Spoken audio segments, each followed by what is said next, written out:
समझ में आया। अच्छा।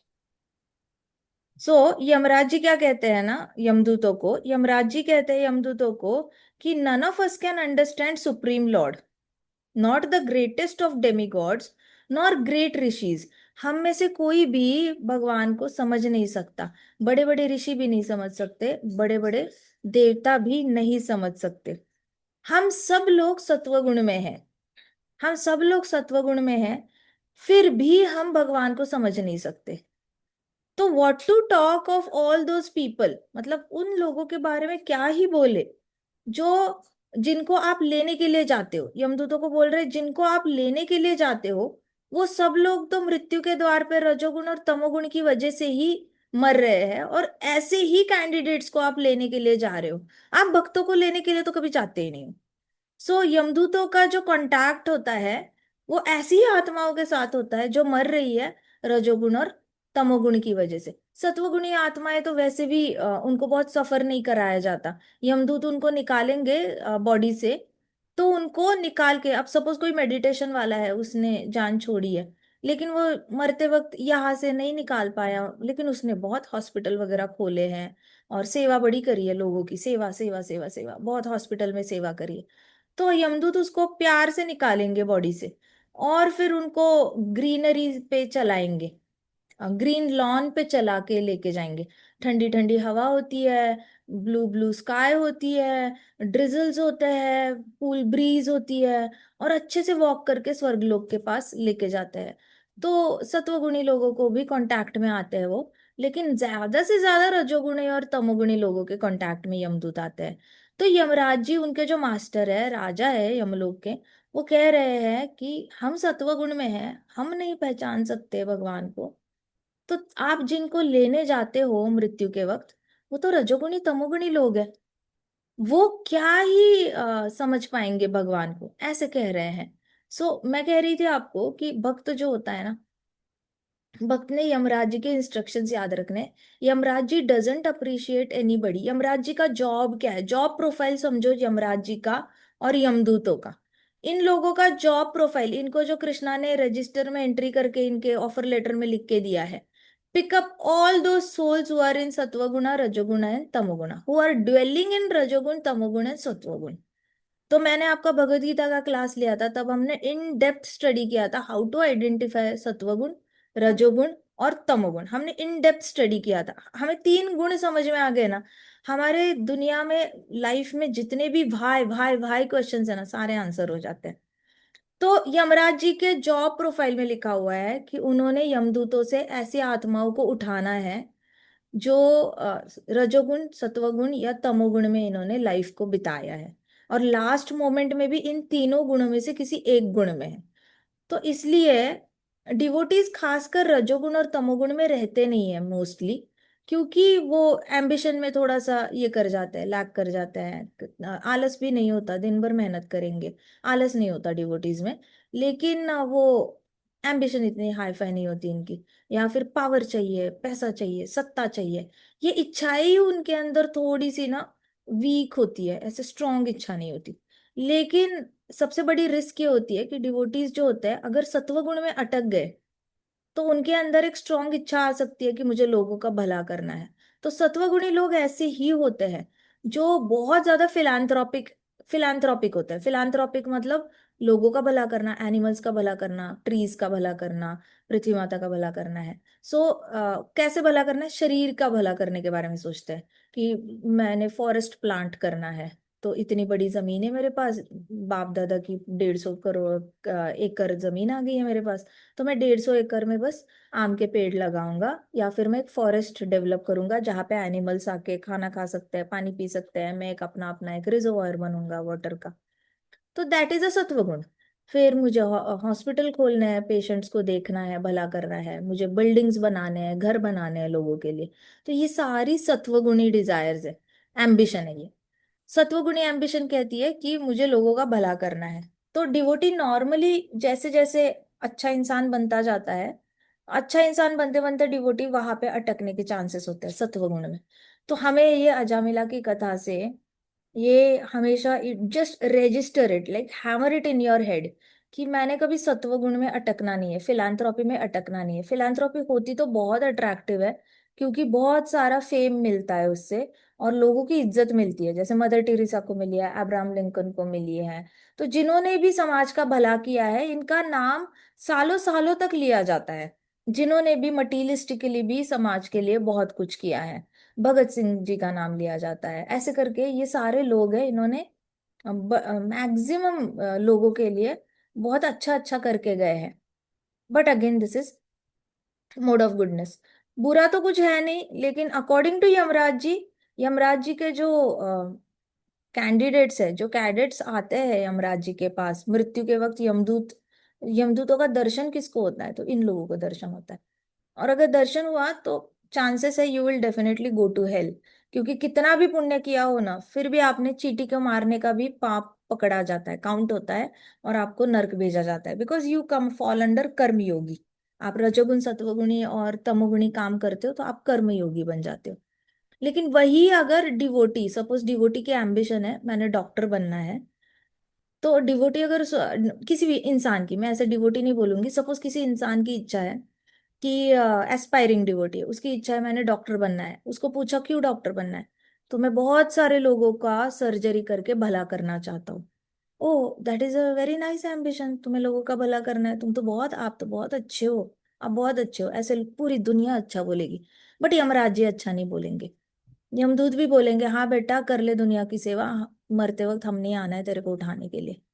बट जैसे ही वो बच्चा बोलेगा कि नहीं नहीं मुझे, वो याद करेगा कि अरे ये तो सत्वगुण है, बट अगर मैं लोगों का भला करता हूँ तो कृष्णा डेफिनेटली हैप्पी होंगे।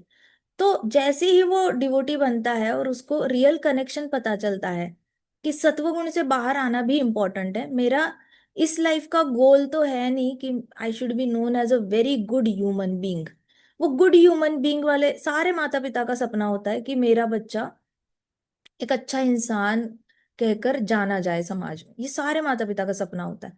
लेकिन इससे भी ऊपर का सपना होना चाहिए कि मेरा बच्चा अच्छे इंसान से परे जाकर राधा रानी का सच्चा भक्त बने, राधा रानी का लॉयल डिवोटी बने, लॉयल भक्त बने, बिल्कुल ही पक्का भक्त बने। ये माता पिता की ओरिजिनल इच्छा होनी चाहिए। जैसे प्रभुपाद के फादर की ओरिजिनल इच्छा थी कि प्रभुपाद बहुत अच्छा इंग्लिश बोलते थे, पढ़ाई में अच्छे मार्क्स लाते थे, ब्रिटिश कॉलेज था उनका, लेकिन उनके पिताजी कहते थे बेटा मैं तो तुमसे ऐसे कोई एक्सपेक्टेशन है ही नहीं बेटा, मैं तो बस चाहता हूँ तुम राधा रानी की भक्ति करो, तुम राधा रानी के सच्चे भक्त बनो। तो वो वैष्णव को आके खाना खिलाते थे, और हर वैष्णव को दंडवत करने के लिए बोलते थे प्रभुपाद को, उनके फादर, और कहते थे वैष्णव को बोलते थे आशीर्वाद दो मेरे बेटे को कि वो सच्चा भक्त बने राधा रानी का, आशीर्वाद दो मेरे बेटे को वो सच्चा भक्त। ऐसे करके उनके पापा ने इतनी ज्यादा तारीफें नहीं बटोरी अपने बेटे के लिए, उन्होंने अपने बेटे के लिए आशीर्वाद बटोरे। तो आशीर्वाद ना खींच के लेने होते हैं बड़ों से, वैष्णवों से खींच के लेना होता है कि मुझे चाहिए, मुझे आशीर्वाद चाहिए, आशीर्वाद चाहिए। और माँ बाप सबसे बड़ा बेनिफिट अगर बच्चे का कुछ कर सकते हैं तो उसको संत महात्माओं का आशीर्वाद दिला सकते हैं, not one not two but multiple. It is like bank account भरना, बैंक अकाउंट भरना, जब तक बच्चा खुद नहीं सीखता ना महान वैष्णवों के सामने झुकना, उनको दंडवत करना और ब्लेसिंग्स पाना, जब तक बच्चे के अंदर वो ह्यूमिलिटी नहीं आती, वो मैनर्स नहीं आते, या फिर उसके बॉडी में एक नेचुरल ऑर्गेनिक वो एक बॉडी लैंग्वेज नहीं हो जाती, तब तक माँ बाप ने उसको झुकाना है वैष्णवों के सामने। और उनको एक ही प्रेयर करना है कि मेरा बच्चा सच्चा राधा रानी का भक्त बने, सच्चा भक्त बने राधा रानी का, सच्चा भक्त, एज इट इज प्रभुपाद के फादर को कॉपी करना है। सो ये क्यों? बिकॉज अच्छा इंसान बनने के परे जाना भी बहुत इंपॉर्टेंट है। If you are a true devotee of Radha Rani तो आप कभी गलत काम करोगे ही नहीं। तो सत्वगुण तो नेचुरली आपके अंदर बहुत अच्छे क्वालिटीज आ ही जाती है, नेचुरल है वो। सो रिस्की क्या होता है ना, सत्वगुण में अटके रहना, ये बहुत रिस्की है। जैसे ही हमें लगता है डॉक्टर बनना है, किस लिए? लोगों का भला करना है। ओ नहीं नहीं नहीं, लोगों का भला करने के लिए नहीं, इसलिए क्योंकि कृष्णा बहुत हैप्पी होंगे अगर कृष्णा के सारे जितने भी आसपास बच्चे हैं मैंने उनकी व्याधियां ठीक कर दी शरीर की। तो ओ दूसरा बोलेगा मेरी एम्बिशन आर्किटेक्ट है, ओ आर्किटेक्ट क्यों बनना है? मुझे घर बनाना है, लोगों को सर पे छत देना है, उनके पास घर नहीं होते, होमलेस होते बहुत सारे लोग। Oh that is a very nice thing, लोगों के लिए भला करना चाहते हो। तो ये भौतिकवादी बोलेगा। ये बाकी सारे लोग बोलेंगे। लेकिन यमराज जी बोलेंगे हाँ बांध दे, घर बांध दे, छत दे दे, एक दिन तेरे सर से छत उठ जाना है, हमने तेरे शरीर से तेरे को उठा के ले जाना है। यमराज जी अप्रिशिएट नहीं करेंगे इस आंसर को। लेकिन जैसे ही वो बोलेगा मैं कृष्णा को हैप्पी करना चाहता हूँ, क्योंकि अगर मैं सबके सर पे छत दूंगा, सबके लिए घर बांधूंगा, कृष्णा बड़े हैप्पी हो जाएंगे मुझसे, कृष्णा बड़े प्रसन्न हो जाएंगे, ये बोलेगा। तो Yamraj ji will be like चलो इसका नाम कट करो। यमदूतों को बोलेंगे इसके पास नहीं जाना, या आगे से जो भी करने वाला है वो सुप्रीम अथॉरिटी के लिए करने वाला है, आगे से इसके पास नहीं जाना, ऐसे बोलेंगे। So we have to disqualify ourselves from Yamraj ji के। तो यमराज जी के इंस्ट्रक्शंस को बड़ा सीरियसली लेना, यमराज जी के सेंटेंसेस को सीरियसली ले लो। उससे ना समझो कि क्या पसंद है उनको और क्या पसंद नहीं। उनके जॉब प्रोफाइल में क्या आता है? उनके जॉब प्रोफाइल में आता है सत्वगुणी को उठाओ, रजोगुणी को उठाओ, तमोगुणी को उठाओ, रजोगुणी और तमोगुणी को खींच कर तड़पाते तड़पाते हुए नर्क के द्वार में ले जाओ, सत्वगुणी को प्यार से बाहर निकालो, लॉन पे चलवाओ, ठंडी ठंडी हवा में चलवाओ, इधर उधर पिकॉक दिखाओ, व्हाइट बर्ड्स दिखाओ, फाउंटेन्स दिखाओ, और स्वर्गलोक लेकर जाओ, या फिर सत्यलोक लेकर जाओ, अच्छे अच्छे से उड़ाओ उनको और अच्छे अच्छे ऊपर के प्लैनेट्स में लेके जाओ। सो ये उनका केआरए में है, this is what their job profile says. So अगर टेक्निकली भी समझा ना कि ये लोगों का यहाँ तक ही लिमिटेशंस है, इनके हाथ से बचना है, तो मुझे सब कुछ, मुझे सिर्फ कृष्णा को प्रसन्न करने के लिए जीना होगा। चाहे मैं काम बाकी लोगों की तरह ही करूं, लेकिन मेरे दिमाग में हमेशा ये होना चाहिए कि मैं जो भी काम करता हूं ना, मैं सिर्फ कृष्णा को हैप्पी करने के लिए करता हूँ। मैं चाहे आप आगे जाओगे, आप बड़े बड़े डोनेशंस करोगे, आप लोग, आप सेवा दान करोगे, आप वाणी सेवा करोगे, आप जो भी करोगे, इसलिए आप कभी नहीं कर पाओगे क्योंकि इससे लोगों का भला होता है। हमेशा इसलिए करोगे क्योंकि इससे कृष्णा हैप्पी होते हैं। अगर आपका इंटेंशन करेक्ट है ना तो रिजल्ट करेक्ट आएगा। इंटेंशन रॉन्ग हो गया ना तो रिजल्ट रॉन्ग चला जाएगा, सिंपल है। तो everything is based on your intention. आपका इंटेंशन क्या है? आप कोई भी एक्टिविटी कर रहे हो, उसके पीछे मूल कारण क्या है, रूट रूट रीजन क्या है, यह आपको पता होना चाहिए। अगर आपको इनिशियल आपका कारण क्लियर है ना, क्लैरिटी है ना दिमाग में कि मेरी एम्बिशन पॉलिटिशियन बनना है, क्यों बनना है? क्योंकि बहुत सारे लोग तड़प रहे हैं, गरीबी बहुत हो रही है, टैक्सेस अननेसेसरी हो रहे हैं, मुझे पॉलिसीज सेट करनी है, मुझे पॉलिसीज बनानी है देश में। वो किस लिए? लोगों का भला करने के लिए। हाँ हाँ हाँ, तो सब अप्रिशिएट करेंगे, यमदूत बोलेंगे कर ले बेटा, हम आ जाएंगे तेरे को लेने के लिए। बट वही बोलेगा ना कि जितने भी कृष्णा की जीवात्मा है, कृष्णा के सारे बच्चे हैं, मुझे उनको एक जस्टिस, उनको जस्टिस देने के लिए अच्छी कंफर्टेबल लाइफ क्रिएट करनी है, जिससे कि वो लोग घर में बैठ के भक्ति बड़ी अच्छे से कर पाए, और इनको छोटी छोटी चीजों के लिए परेशान ना होना पड़े। इनके घर में पानी टाइम पे आ जाए, इनके सबके घर में लाइट हो तो अच्छा है, इन सबके बच्चों को 5 किलोमीटर के अंदर ही एक स्कूल मिल जाए तो अच्छा रहेगा, ताकि इनको भक्ति के लिए टाइम मिल जाए। और मैं देश में नौकरी वगैरह क्रिएट करना चाहता हूँ, ताकि इनको टाइम मिल जाए भक्ति करने के लिए। ऐसा मैं करूंगा तो शायद कृष्णा मुझसे बड़े हैप्पी होंगे, क्योंकि मैं चाहता हूँ सबके पास थोड़ा सा एक्स्ट्रा टाइम मिले, 2-2 घंटे ट्रैवल ना करना पड़े जॉब जाने के लिए, स्कूल जाने के लिए। तो मैं ऐसा कुछ करना चाहता हूँ। तो फिर यमदूत बोलेंगे अच्छा ये तो अपना कैंडिडेट है ही नहीं, ये तो भगवान के लिए करना चाहता है, कृष्णा को ही प्रसन्न करने के लिए पॉलिटिशियन बनना चाहता है, चलो छोड़ दो, ये विष्णुदूत देख लेंगे। सो आपकी एम्बिशन जो है ना, रजोगुण को भक्तिमय बनाना है। क्योंकि यमराज जी नहीं तो बैठे ही है, आपकी एम्बिशन, एम्बिशियस एम्बिशियस हो तो भी लेने के लिए बैठे हैं, आलसी हो तो भी लेने के लिए बैठे हैं, और फिलैंथ्रोपिक हो, लोगों का भला करना चाहते हो तो भी लेने के लिए बैठे हैं। तो ये सत्वगुणी रहना थोड़ा सा रिस्की मार्ग होता है, क्योंकि उसमें आपको बहुत अप्रिसिएशन मिलती है, आप खुश भी रहते हो, मन की शांति मिलती है। And that is why you don't feel the need to attribute Krishna to that happiness. आपको नीड फील नहीं होती, क्योंकि आप अंदर से थोड़े से हैप्पी रहते हो, संतुष्ट रहते हो। तो सत्वगुण में ना थोड़ी नीड कम हो जाती है कृष्णा को शरणागति लेने के लिए। बट भक्त अगर पढ़ा लिखा हो, अगर भक्त को ज्ञान मिला है भागवतम से, गुरु से भागवतम से, या फिर भगवत गीता से ज्ञान मिला है, तो भक्त ऐसी गलती नहीं करता, वो रुकता नहीं। इट इज नॉट लाइक कि मेरी एम्बिशन टॉपर बनना है, मेरी एम्बिशन है टॉपर से भी बेस्ट बनना है। कोई भी टॉपर हो, मुझे कोई फर्क नहीं पड़ता, लेकिन टॉपर से भी बेस्ट कौन होता है, वैसे वाला मुझे बेस्ट बनना है और मुझे अपनी लाइफ को परफेक्ट करना है। बाकी लोग कैसे परफेक्ट कर रहे हैं वो जाने, सत्वगुण में भी सारे परफेक्ट लाइफ ही जी रहे हैं। इनके पास खाने के लिए है, पीने के लिए वस्त्र है, समाज इनको बहुत रिस्पेक्ट करता है, इनकी बातें 4 देशों में बोली जाती है, बहुत अच्छे से बोला जाता है इनके बारे में। मुझे कोई लेना देना नहीं है ऐसे लोगों से, अगर ये कृष्ण के लिए नहीं कर रहे हैं तो। अगर ये सिर्फ प्रतिष्ठा के लिए कर रहे हैं तो they are not into my list at all of appreciation. मुझे इनकी तरह बनना भी नहीं है, मुझे इनके परे जाना है, और जो करना है वो सिर्फ कृष्णा के लिए करना है। फिर चाहे हम ज्यादा करें कम करें, बट जो भी एक्टिविटी कर रहे हैं वो। तो समझ में आया, ये वाला किस्सा समझ में आया कि सत्वगुण से बाहर निकलना कितना रिस्की होता है। यस माता जी। हम्म। हाँ माता जी, समझ गई। इसलिए मैं कह रही हूँ कि एग्जैक्टली यमराज जी के इंस्ट्रक्शंस है ना, उसको ना घोट घोट के पी लो, क्योंकि he is the only one who is jumping into your life at the last moment. सिर्फ यमराज जी जो है, और देखो पृथु महाराज के इंस्ट्रक्शंस हमने पढ़े, सब जिंदा है उनके सामने, सब जिंदा है, और सब हाथ जोड़ के खड़े हैं। सबकी अपनी अपनी लाइफ की जर्नी है, सब लोग, कोई जवान है, कोई बूढ़ा है, कोई बच्चा है, कोई गृहस्थ आश्रम है, कोई ब्रह्मचारी है। इनकी किसी की भी एंड मोमेंट आई नहीं है। तो तब वहां पे हमारी शायद सीरियसनेस इतनी आती नहीं है। अब जो हमने सांख्य योग पढ़ा, वहां पे सामने जो इनको बताया जा रहा है, उन्होंने तो अभी गृहस्थ आश्रम त्यागने की कोशिश कर रहे हैं, देववती माता, और वानप्रस्थ में जाने की कोशिश कर रहे हैं।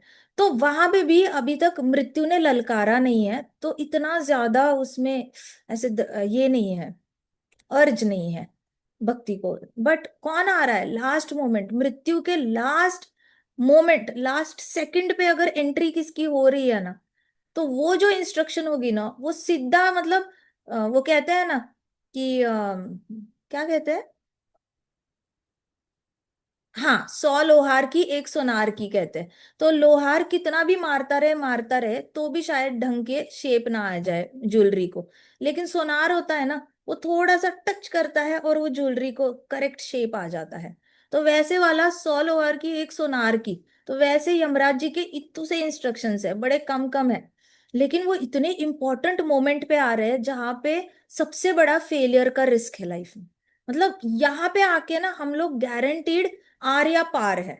आर्या पार मतलब मृत्यु के उस वक्त पे या हम लोग पास हो सकते हैं या फेल हो सकते हैं, और बहुत मिजरेबली फेल हो सकते हैं। अभी तक फेल ही होते आ रहे हैं, तो हमारे पास बहुत बड़ा हिस्ट्री है फेलियर का। That's why it is very important कि यमराज जी उस पॉइंट पे आ रहे हैं, और जो भी बोल रहे हैं ना, वो उनके एक एक वर्ड डायमंड है। एक एक वर्ड डायमंड है, एक भी वर्ड को ना नीचे नहीं गिरने देना है। आप जो बोल रहे हो ना, वो 100% सच है, और हम एज इट इज फॉलो करेंगे, क्योंकि हमें पता है कि you will never beat around the bush. आप कभी इस मोमेंट पे जाके ना, आप कभी कुछ मीठे से शुगर कोट करके नहीं बताओगे हमें, आप सीधे सीधे बताओगे, स्पेड इज अ स्पेड। ठीक है। सो यमराज जी के जो डायलॉग्स है ना, उसको आप थोड़ा सा जब भी सुनते हो तो उसको मन में ही याद करते रहो, याद करते रहो। 100 डायलॉग्स में से आपको एक भी याद रहेगा ना, उतना भी हमें पार ले जाएगा। बट यमराज जी का एक एक वर्ड बहुत इंपॉर्टेंट है। वैसे ही महाभारत पढ़ोगे तो विदुर का एक एक वर्ड इंपॉर्टेंट है, याद रखना। तो यमराज जी के डायलॉग्स को कभी हल्के में नहीं लेना। वो है जो रियलिटी जानते हैं, एकदम बेस रियलिटी। तो विष्णुदूत जो होता है, यमराज जी ने यमदूतों को कहा कि देखो विष्णुदूत जो होते हैं ना, वो कम दिखाई देते हैं, वो ज्यादा दिखाई नहीं देते, क्योंकि वो बहुत सिलेक्टिव जगहों पे जाते हैं। वो हर जगह नहीं जाते विष्णुदूत, वो बहुत सिलेक्टिव जगहों पर जाते हैं। और विष्णुदूत जो होते हैं ना, उनका मेन जॉब होता है भगवान के भक्तों का रक्षण करना। तो विष्णुदूत जहां जहां पे भक्त पे अत्याचार हो रहा है, वहां पे विष्णुदूत जाता है और भक्त को बचाता है। ठीक है। फिर जहां जहां पे भक्त के ऊपर कोई एनवियस हो रहा है, जेलस हो रहा है, और भक्त का नुकसान करने वाला है, उसकी एनवियसनेस की वजह से, मतलब ईर्ष्या की वजह से, कोई तो भक्त का नुकसान करने वाला है, उसके दिमाग में आइडिया आई है, इसको मैं थोड़ी सी चाबी घुमाता हूँ, वहां पे विष्णुदूत आके रक्षण कर लेते हैं। फिर अगर भक्त के साथ कोई नेचुरल फिनोमेना होने वाला हो, नेचुरल फिनोमेना मतलब ट्रैक पे गया है, फिसल के पहाड़ से गिरने वाला हो, या फिर बोटिंग करने गया है और उल्टी होने वाली है बोट, ऐसे करके कुछ एडवेंचर करने गया है भक्त, लेकिन उसको रक्षण करने का काम कौन करेंगे फिर, विष्णुदूत आ जाते हैं भक्त का रक्षण करने के लिए। और तीसरा जगह पे कहाँ पे बचाते हैं ये विष्णुदूत? वहां पे जहाँ पे यमदूत उनके आसपास घूम रहे होते हैं। तो दे कीप अ चेक कि इतने इतने रेडियस, इतने डायमीटर, इतना सरकमफेरेंस है डिवोटी का, उसके इतने सरकमफेरेंस में ना यमदूतों की छाया भी नहीं आनी चाहिए। फॉरगेट अबाउट यमदूत, बट यमदूतों की छाया भी नहीं आनी चाहिए। इतना टेक केयर करके वो लोग अपना ही एक एक कवच बनाते हैं, एक लाइट का ऐसे हेलो बनाते हैं, जिससे कि यमदूत उसको क्रॉस ही ना कर पाए। तो यमदूत ऐसे वक्त पे विष्णुदूत जो होते हैं वो इस तरीके से चार जगह पर, उनका जॉब प्रोफाइल ही है भक्तों को रक्षण करना।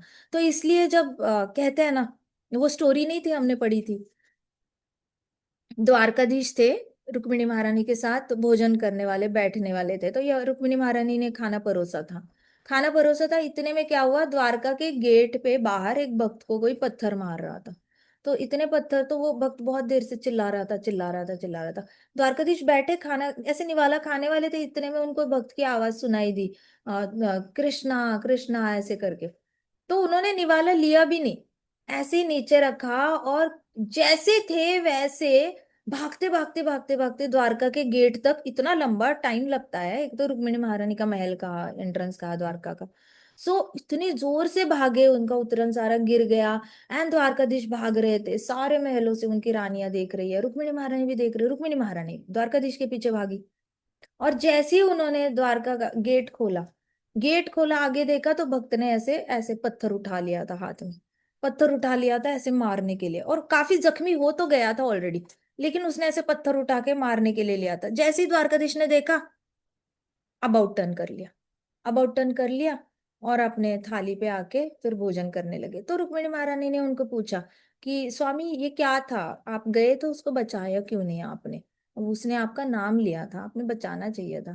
कहते मैं बचाने ही तो गया था, बट मेरे आने से पहले ही उसने पत्थर उठा लिया, उसका भरोसा ही नहीं था कि मैं पहुंच जाऊंगा उस तक, धैर्य ही नहीं था उसके पास, तो मैं कैसे बचाऊंगा? अभी उसने अपना ये करने के लिए पत्थर उठाया है। सो दैट इज हाउ भक्त लुक्स लाइक। भक्त जो होता है ना, ईर्ष्यालु लोग आपके अगेंस्ट प्लानिंग एंड प्लॉटिंग करेंगे, आपको दोस्तों से दूर करने की कोशिश करेंगे, आपको बुली करेंगे, टीचर के सामने आपकी मजाक उड़ाएंगे, हो सकता है आपके बारे में रूमर फैलाए, आपको इधर उधर, आप बड़े हो रहे हो बच्चे, लिंक करेंगे इधर उधर। लेकिन ऐसा कई सारे प्रॉब्लम्स होते हैं स्कूल के बच्चों के। तो ऐसे सारे प्रॉब्लम्स आएंगे, तो ईर्ष्यालु लोग ही आपके साथ ऐसा करेंगे। लेकिन आपको बचाने के लिए भी नरसिम्हा भगवान ही आएंगे, आपके बचाने के लिए विष्णुदूत आएंगे ही आएंगे। धैर्य रखना है, नाम लेते रहना है, हर रोज नरसिम्हा कवच गाओ, हर रोज नरसिम्हा भगवान की आरती करो, कृष्णा का नाम लेते लेते वैन से जाओ, कृष्णा का नाम लेते लेते वापस आओ। नो डाउट वहां पे डेंजर्स है, आपके स्कूल में भी इश्यूज हो सकते हैं, कॉलेज में भी हो सकते हैं, लेकिन विष्णुदूत आएंगे आएंगे, क्योंकि उनका जॉब प्रोफाइल कहता है कि जो ईर्ष्या करते हैं भक्त से, उनसे प्रोटेक्शन करने के लिए जाओ, तो आपकी प्रोटेक्शन होगी ही होगी। हो सकता है जो प्लानिंग एंड प्लॉटिंग कर रहा है आपको पुट डाउन करने के लिए, उसका जर्नल सबमिट होते होते ही टीचर उसको डांट दे, तुमने ये गलत किया, चल रीराइट। तो वो बिजी हो जाए जर्नल लिखने में, वो बिजी हो जाए नोटबुक रीराइट करने में, और वो भूल ही जाए प्लानिंग एंड प्लॉटिंग करना आपके अगेंस्ट। फिर हो सकता है जो आपको, और क्या बोला है, जो आपका ये करता है, क्या कहते हैं, एनिमीज है जो आपको मारना चाहते हैं, उनसे भी विष्णुदूत आके, फिर आप कहीं गिरने वाले हो, सपोज वैन से उतरते उतरते ही आप उतरे और पीछे से स्कूटर आके आपको हिट करने वाले, विष्णुदूत डेफिनेटली वो स्कूटर वाले को ऐसे थोड़ा सा दूसरा रास्ते पे लेके जाएंगे, स्कूटर को हिट नहीं करने देंगे आपको। हर रोज आपकी वैन को हेल्दी रखेंगे ताकि आप उसका ब्लास्ट ना हो। सो विष्णु दूत होता है ना, वो रक्षण करते ही करता है, हमें भरोसा होना चाहिए। मैं आपको हजार बार बोल चुकी हूँ, भरोसा रखो, नाम पे भरोसा रखो, क्योंकि यमराज जी भी यही कह रहे हैं। यमराज जी अगर बोल रहे हैं ना, तो उसमें बहुत बड़ी सीरियसनेस है। सो यमदूतों से भी बचा लेते हैं। But you have interested us to, अभी यमदूतों ने अच्छे से ये किया, जवाब दिया यमराज जी को। एक यमदूत कहता, पहला वाला यमदूत कहता, बट आपने तो हमें जिम्मेदारी दी है धर्म का रक्षण करने के लिए, प्रिंसिपल्स को फॉलो करने के लिए, और अजामिला ने तो सारे ही धर्म का पालन तोड़ दिया था, एक भी उसने उसूलों वाली जिंदगी तो जी नहीं है, सारे उसूल तोड़ दिए थे। प्लस वो बहुत बिगड़ा हुआ था, इतना बिगड़ा हुआ था कि उसने अपने माता पिता की कदर भी नहीं करी। एक डिसोबीडियंट बेटा था वो। डिसोबीडियंट, पता है आपको, कहा जाता है कि डीमंस जो होते हैं ना, नर्कलोकवासी होते हैं, सब में दो क्वालिटीज कॉमन होती है। और वो दो क्वालिटीज क्या होती है? Disorganised and undisciplined. तो ये लोग अनऑर्गेनाइज्ड एंड अनडिसिप्लिन्ड होते हैं। अनऑर्गेनाइज्ड एंड अनडिसिप्लिन्ड मतलब अनडिसिप्लिन्ड वही डीमंस हो सकते हैं जो डिसोबीडियंट है। अगर उनको गुरु बोल रहे हैं चलो स्कूल साफ कर लो, तो ये अनडिसिप्लिन्ड बच्चा बोलेगा मैं नहीं करूंगा। चलो टाइम पे आ जाओ स्कूल, अनडिसिप्लिन्ड बच्चा बोलेगा मैं नहीं टाइम पे आऊंगा। माँ बोलेगी टाइम पे खाना खा लो, अनडिसिप्लिन्ड बच्चा बोलेगा मुझे टाइम पे खाना नहीं खाना, मुझे भूख लगेगी तभी खाना है, चाहे मैं 12 बजे खाऊं चाहे मैं शाम को 4:30 बजे खाऊं।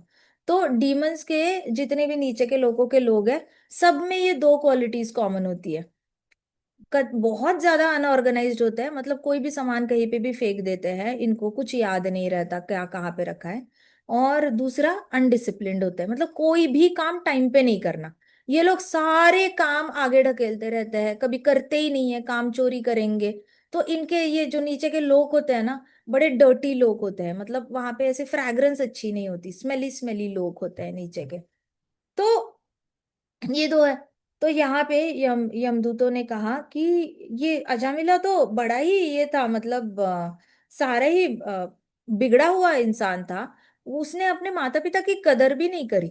उसने अपने, नीलू माता जी कुछ पूछना चाहते हो क्या आप? बाद में क्वेश्चन आंसर ले ले क्या, अभी लेक्चर होने के बाद? Sure, sure, Mataji, sure. सो ये अजामिला अजामिला को फिर उन्होंने कहा कि बड़ा ही बिगड़ा हुआ था, माता पिता की उसने कदर नहीं की। माता पिता की कदर ना करना मतलब माता पिता की बात ना मानना।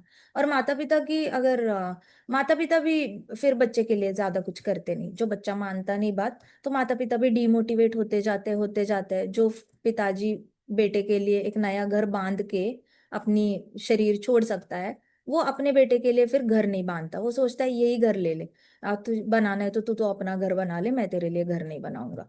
तो पिताजी भी अपने जो पेरेंटल ड्यूटी है उसको भी गिव अप कर देते हैं। अगर माँ भी है जो सोचती है कि चलो बेटी के लिए घर बनाएंगे, बेटे के लिए घर बनाएंगे, तो वो भी करना छोड़ देते हैं वो लोग। तो दोनों तरफ से रिश्ते खराब हो जाते हैं, एक अनडिसिप्लिन्ड या फिर डिसोबीडियंट बेटा और माता पिता के बीच में बड़ी दरार आ जाती है। अब होता क्या है कि माता पिता ने ऐसी कोई चीज, इंपॉर्टेंट चीजें नहीं दी बच्चों को, तो बच्चे बाद में श्राद्ध डालते हुए उनको मन में बड़ा मुनमुटाव रहता है कि मुझे ये नहीं दिया, मुझे वो नहीं दिया, मुझे ये चाहिए था वो चाहिए था, लेकिन उन्होंने ऐसे किया वैसे किया। तो श्राद्ध डालते हुए ना आधे अधूरे दिल से श्राद्ध डालते हैं। कभी कभी कोई खुशी खुशी भी, मतलब बहुत बहुत करते हैं जिनको दिया है, लेकिन जिनको किया नहीं माता पिता ने, तो वो आधे दिल से श्राद्ध डाल देते हैं। तो इनका दिल हमेशा से जलता रहता है कि हमारे माता पिता ने तो यही नहीं किया हमारे लिए, वो ही नहीं किया।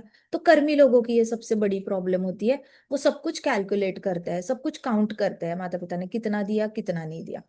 सो ये वाले जो लोग होते हैं ना ये सारे, तो यमदूतों ने बिल्कुल करेक्ट कहा। उन्होंने कहा ये बेटे ने तो, अजामिला ने तो कदर ही नहीं की माता पिता की बिल्कुल भी, बिड़ा ही बिगड़ा हुआ है। प्लस हम इतनी मेहनत करके उसके साथ यहाँ गए थे, तो हमारी मेहनत भी पानी में डाल दी सारी। अगर अलग अलग पॉइंट ऑफ व्यूज है पुण्य करने के और पाप करने के, तो सच्चा रिलीजन, ट्रू रिलीजियस प्रिंसिपल्स तो है ही नहीं। यमदूत ने बहुत अच्छा पॉइंट बनाया। कहते कि अगर आप अलग अलग मेजरिंग पॉइंट बना रहे हो, तो इसका मतलब सच्चा धर्म और सच्चे उसूल कहीं है ही नहीं। अजामिला जैसे इंसान को अगर आप पनिश नहीं कर रहे हो तो ठीक है।